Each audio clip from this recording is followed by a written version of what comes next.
لمدة 18 ساعة صاحي، قالوا لي ابو مشاعل هالطريقة نوقف فيها لامين يامال. انا اكتشفت انه يامال يوقف في الطرف تمويه يوم تكون الكورة مع بدري، فجأة يامال ينزل على العمق ويسحب مع الظهير عشان كوندي ابو شعر يستلم من ورا.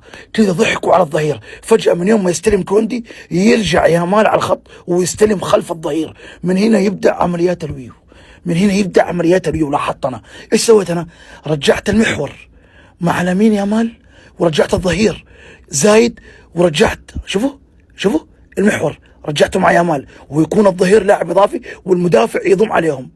اكتشفت يوم يضم المدافع نترك مساحات من وراء لرافينها. ايش نسوي؟ تعبني هذا الولد، تعبني هذا الولد.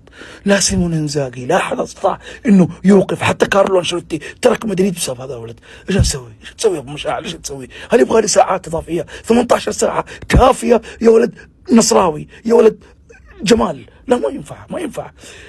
اشعر بالتعب، اشعر بالتعب. اضرب راسك ابو مشاعل، هدف خارب. متابعه ما حتخسر شيء.